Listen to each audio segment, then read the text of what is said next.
pahami.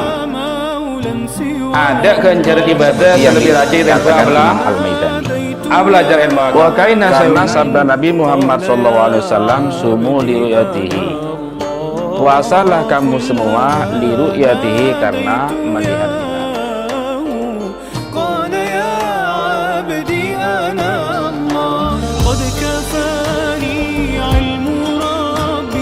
Assalamualaikum warahmatullahi wabarakatuh. Bismillahirrahmanirrahim. Subhanaka la ilma lana illa ma 'allamtana innaka antal alimul hakim. Rabbi shrah li sadri wa yassir li amri wa hlul 'uqdatam min lisani yafqahu qawli waj'al li waziran min ahli. Rabbi zidni ilma warzuqni fahman wa rizqan wasi'an. Qala al-musannifu rahimakumullah ta'ala wa nafa'ana bi ulumihi bidin amin. Bismillahirrahmanirrahim.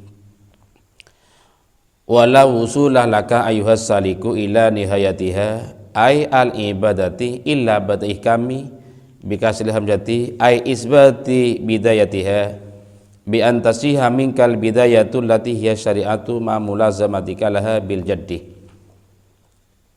Kamu tidak akan pernah nyampe pada ujungnya ibadah, wahai orang yang berjalan menuju pada Allah, kecuali telah mengamalkan dan menetapkan hukum syariat dengan betul-betul. Sampeyan tak kira pakai hakikat kina kanan, mau tak kira ngamalkan syariat dengan betul-betul. Dia jaga aku mengaku. Menbada orang yang aku dapat hakikat, tapi tanpa mengamalkan syariat, omong kosong. Lega bagendeng ke orang jeria. Tidak akan pernah nyampe pada hakikat kecuali telah menetapkan, mengamalkan ibadah dengan betul dan sungguh-sungguh. Wala usura bitha'i al-musallasati ay la ilmah.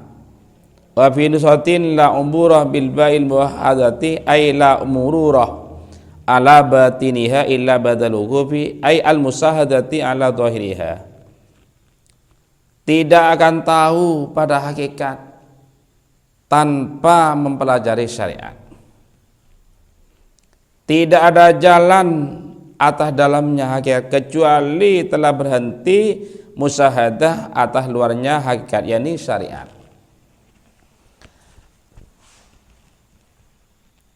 Kalau saya menganalogikakan, mana mungkin seseorang merasakan manisnya pisang tanpa memakan pisang, tanpa mengupas kulit pisang kemudian dimakan.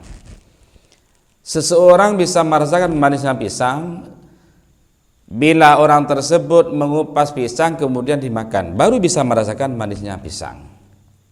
Ini perbandingan kalau dianalogikan dengan analogi saya. Begitu juga masalah hakikat. Mana mungkin nyampe pada hakikat kalau orang itu tidak mengamalkan secara syariat. Syariat tidak diamalkan secara betul dan sungguh-sungguh. Kemudian mengaku sudah nyampe pada hakikat. Hakikat dari mana itu? Tidak ada jalan. Wa masalah baduhum asyari'ata bisafinati. Sebagian ulama mengumpamakan syariat itu dengan perahu. Syariat diumpamakan perahu. Wa tariqata bil bahri, tariqat diumpamakan dengan laut. Wal haqiqata bil lu'lu'i, dan hakikat diumpamakan dengan mutiara. Fala yatahassalu al-lu'lu'u illa minal bahri. Tidak bisa dicapai, tidak bisa didapatkan mutiara kecuali dari laut. Wala yatawassalu ila lujatil bahri illa bisabinati.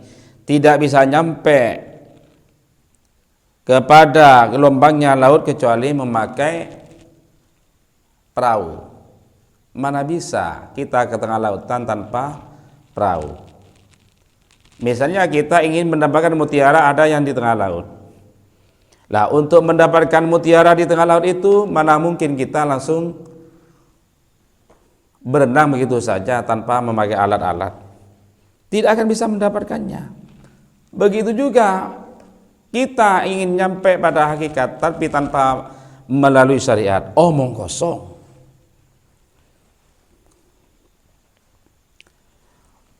Wa masala ba'duhum hadis salata binarjil. Sebagian ulama mengumpamakan syariat, tarekat dan hakikat itu dengan kelapa. Ini cuma perumpamaan, perbandingan, bukan hakikat. Bukan berarti hakikat itu seperti air kelapa, bukan berarti hakikat itu seperti santan atau saripatinya kelapa, bukan. Hakikat itu tidak bisa digambarkan, dibayangkan. Cuma ulama memberi gambaran untuk menyampai pada hakikat. Kalau hakikat itu sendiri tidak bisa digambarkan atau dibayangkan atau diucapkan dengan kalimat. Cuman bisa dirasakan bagi orang yang sudah nyampe pada hakikat. Ulama menganalogikan agar bisa kita nyampe pada hakikat. Nah, saya ulangi. Wa masalah batu madisalata binarjil. Sebagian ulama mengumpamakan syariat, thariqah dan hakikat dengan kelapa. Fasyari'atu kal qasri. Syariat itu bagaikan kulitnya kelapa, ad-dhahir yang luar, bagian luar. Wa thariqatu kal labbi. Kemudian thariqah itu diumpamakan sebagai kelapanya atau kelapanya. Wal haqiqatu katini, dan hakikat seperti minyaknya. Allati fi batinil labbi, yang ada di dalam kelapa itu. Lah, kalau kita menganalisa, coba kita pikirkan, gunakan nalar kita. Mana mungkin kita bisa mendapatkan minyak kelapa tanpa kita menguliti kelapa terlebih dahulu, tanpa kita memeras kelapanya terlebih dahulu, kemudian baru diproses agar keluar minyaknya. Mana mungkin kita bisa mendapatkan minyak kelapa tanpa ada proses, tanpa ada proses untuk menguliti kelapa itu? Tidak akan bisa. Begitu juga kita ingin nyampe pada hakikat tanpa melalui syariat dan thariqah, ya tidak akan nyampe.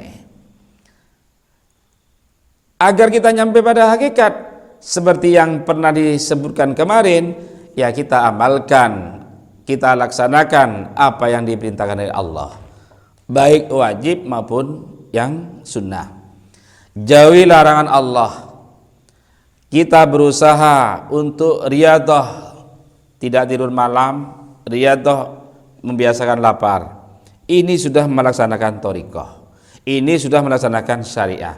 Baru kemudian kita bisa diharapkan nyampainya pada hakikat itu. Fala yutawassalu dhihnu illa ba'da dzakil lubbi. Tidak akan bisa didapatkan minyak kecuali setelah memproses atau memeras kelapa. Wala yutawassalu ila labbi illa bihirqil qasri. Tidak bisa nyampe pada kelapa kecuali setelah menguliti kulitnya. Kulitnya buang terlebih dahulu, baru bisa nyampe pada kelapa.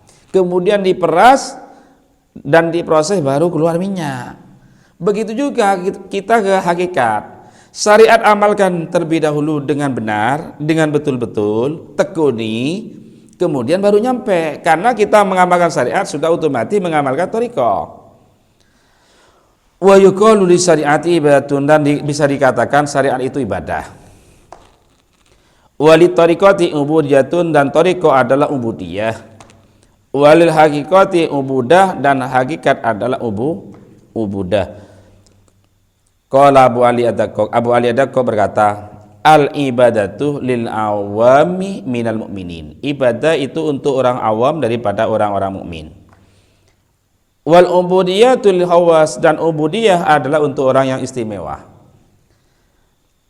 Wal ubudah lil hasil hawas, dan ubudah untuk orang yang super istimewa.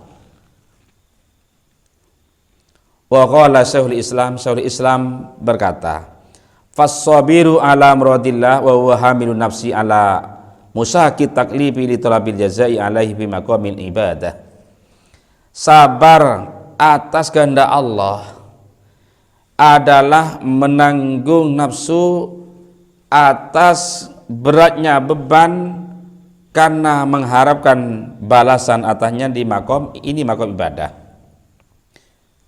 Saya ulangi, sabar atas kehendak Allah itu merupakan menanggung beban nafsu atas beratnya beban yang dibebankan kepada kita karena mengharap balasan dari Allah. Ini merupakan makom ibadah. Waradi ay al mutmainnu bi muradihi ta'ala fi maqamin ubudiyati, ridha, senang hati, tentram dengan kehendak Allah, ini di makom ubudiyah. Wal arifu fi maqamin ubudah, dan arif billah ini merupakan makom ubudah. Maka dari itu kalau kita ingin nyampe pada hakikat, kita harus melaksanakan, harus mengamalkan syariat dengan betul dan sungguh-sungguh, bukan cuman sekedar omong kosong. Akhir kalam, wallahu alam bisawab.